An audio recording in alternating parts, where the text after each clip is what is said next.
വല്ലാത്ത ആശങ്കകളും ഉത്കണ്ഠകളും ഉള്ള ഒരു കാലത്താണ് നിർഭാഗ്യവശാൽ നമ്മളൊക്കെ ജീവിക്കാൻ വിധിക്കപ്പെട്ടിരിക്കുന്നത്.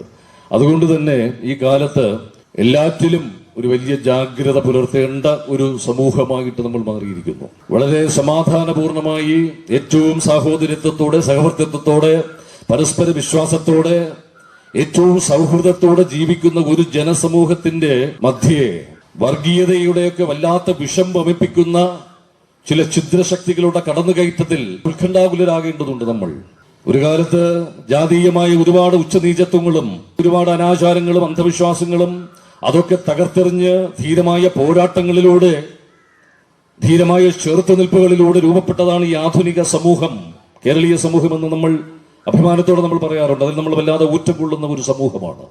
പക്ഷെ ആ സമൂഹത്തിലാണ് ഇന്ന് വിഷത്തിന്റെ വിത്തുക്കൾ ഇങ്ങനെ വമിപ്പിക്കുന്ന ശക്തികൾ ഒന്നിപ്പിച്ചു നിർത്തേണ്ട മനുഷ്യ സമൂഹത്തെ ഭിന്നിപ്പിച്ചു നിർത്തുക, അതിലൂടെ ചില നേട്ടങ്ങൾ കൊയ്തെടുക്കുക, അങ്ങനെയുള്ള ചില അജണ്ടകളുമായിട്ട് ചിലർ രംഗപ്രവേശനം ചെയ്തിരിക്കുന്നു. അവർക്കെതിരെ ജാഗ്രത പുലർത്തേണ്ടതുണ്ട്.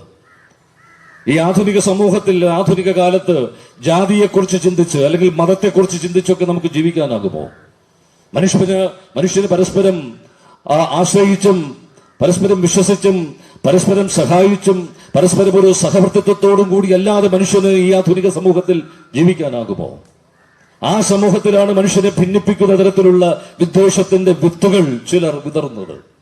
അതിനെതിരെ നമ്മൾ കരുതിയിരിക്കണം. നമ്മളാരെങ്കിലും നമ്മുടെയൊക്കെ കുട്ടിക്കാലത്തെ കുറിച്ച് ഒന്ന് ചിന്തിച്ചു. ഞാൻ എന്റെ സ്കൂളിൽ പഠിക്കുമ്പോൾ, ഞാനൊരു സർക്കാർ സ്കൂളിലാണ് പഠിച്ചത്, ഗവൺമെന്റ് സ്കൂളിൽ, കഴക്കൂട്ടം.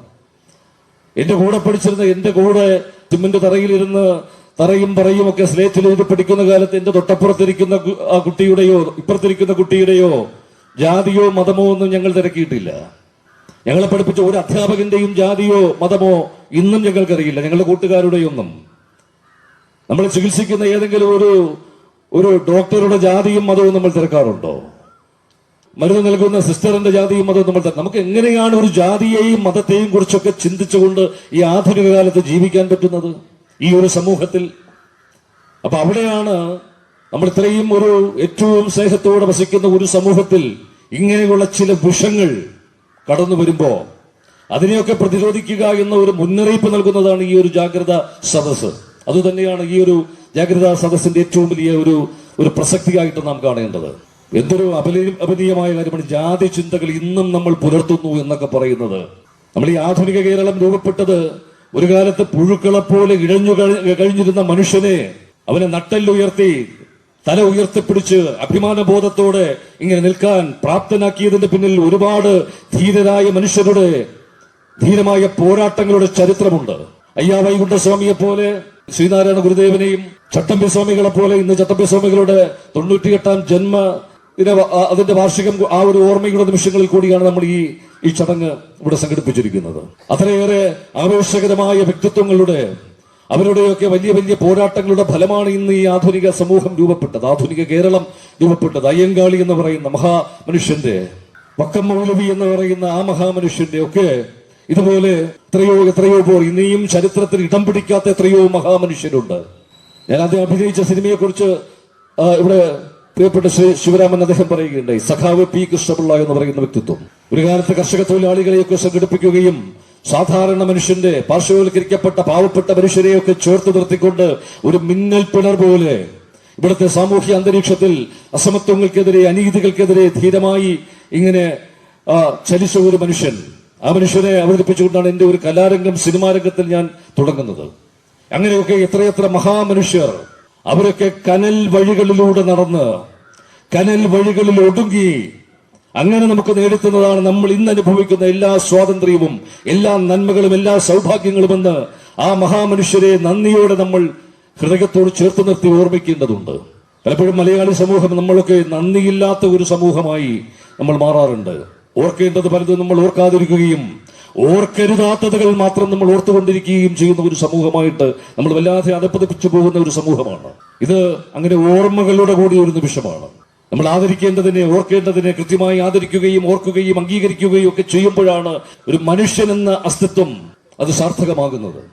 ഇവിടെ ഇന്ന് നമ്മൾ ചട്ടമ്പി സ്വാമികളെയും അയ്യാ വൈകുണ്ഠസ്വാമികളെയും ശ്രീനാരായണ ഗുരുദേവനെയും ഒക്കെ മഹാത്മാ അയ്യങ്കാളിയെയും മക്കം മൗലവിയെയും ഒക്കെ നമ്മൾ ഓർക്കുകയാണ്. ആ ഓർമ്മകളുടെ ഏറ്റവും വലിയൊരു നന്ദിയുടെ അതിന്റെ ഒരു നിമിഷം കൂടിയാണ്. അതാണ് ഈ ഒരു വേദിയുടെ ഏറ്റവും വലിയ സവിശേഷത കൂടിയായിട്ട് നമ്മൾ കാണുന്നത്, നമ്മൾ കാണേണ്ടത്. ഞാൻ പറഞ്ഞു വന്നത് ജാതിയുടെയൊക്കെ ആ ഒരു നിരർത്ഥകതയെക്കുറിച്ചും നിസ്സാരതയെക്കുറിച്ചും ഒക്കെ കൂടിയാണ്. ശ്രീനാരായണ ഗുരുവിനോട് ഒരിക്കൽ ഒരു ആഢ്യനായ മനുഷ്യൻ ചോദിച്ചു. ശ്രീനാരായണ ഗുരു ഇങ്ങനെ സംസാരിച്ചു വന്നപ്പോൾ അദ്ദേഹത്തിന്റെ ആ പ്രൗഢഗംഭീരമായ വാക്കുകളും ആഴമേറിയ ദർശനങ്ങളും ചിന്തകളും ഒക്കെ കണ്ട് വിസ്മയിച്ച ആഢ്യനായ ഒരു മനുഷ്യൻ ആ ശ്രീനാരായണ ഗുരുവിനോട് ചോദിച്ചു, ജാതി എന്താ? ഗുരു ഒന്ന് ചിരിച്ചിട്ട് പറഞ്ഞു, കണ്ടിട്ട് എന്തു തോന്നുന്നു? ആഢ്യനായ മനുഷ്യൻ പറഞ്ഞു, കണ്ടിട്ട് അങ്ങോട്ട് മനസ്സിലാവണില്ല. അപ്പൊ ഗുരു പറഞ്ഞു, ഒരു മറുപടിയുണ്ട്, കണ്ടിട്ട് മനസ്സിലായില്ലെങ്കിൽ കേട്ടാൽ എങ്ങനെയാ മനസ്സിലാവുക? എന്തൊരു ആഴമേറിയ ചിന്തയാണത്. കണ്ടിട്ട് മനസ്സിലാക്കാൻ പറ്റാത്ത ഒന്ന് കേട്ടിട്ട് എങ്ങനെയാണ് നമുക്ക് മനസ്സിലാക്കാൻ പറ്റുന്നത്? മനുഷ്യരെ കണ്ടാൽ നമുക്ക് അവന്റെ ജാതിയോ മതത്തെക്കുറിച്ചോ നമുക്ക് അങ്ങനെ അറിയാൻ പറ്റുമോ? എല്ലാ മനുഷ്യരും ദൈവത്തിന്റെ സൃഷ്ടി എന്നാണ് ഞാൻ വിശ്വസിക്കുന്നത്. ഞാനൊരു ദൈവവിശ്വാസിയാണ്. ദൈവം എന്ന് പറയുന്നത് സ്നേഹം എന്നാണ് ഞാൻ മനസ്സിലാക്കുന്നത്. God is love. ദൈവം സ്നേഹമാണ്. ആ സ്നേഹത്തിൽ, ദൈവത്തിലാണ് ഞാൻ വിശ്വസിക്കുന്നത്. അത് സ്നേഹത്തെക്കുറിച്ച് എല്ലാ മതങ്ങളും പുരാണങ്ങളും ഇതിഹാസങ്ങളും എല്ലാം ഉദ്ഘോഷിക്കുന്നത് മനുഷ്യ സ്നേഹത്തെക്കുറിച്ചാണ്. മനുഷ്യൻ മനുഷ്യനെ സ്നേഹിക്കുമ്പോഴാണ് ദൈവം മനുഷ്യനെ സ്നേഹിക്കുന്നത് എന്നാണ് ഞാൻ വിശ്വസിക്കുന്നത്. മാധവ സേവ എന്ന് പറയുന്നത് മാനവ സേവ എന്നാണ് ഹൈന്ദവ ദർശനം നമ്മെ പഠിപ്പിക്കുന്നത്.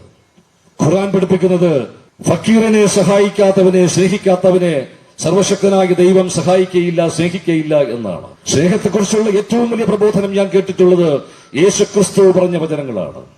നിന്നെപ്പോലെ നീ ക്രിസ്ത്യാനിയെ സ്നേഹിക്കൂ എന്നല്ല ക്രിസ്തു പറഞ്ഞത്.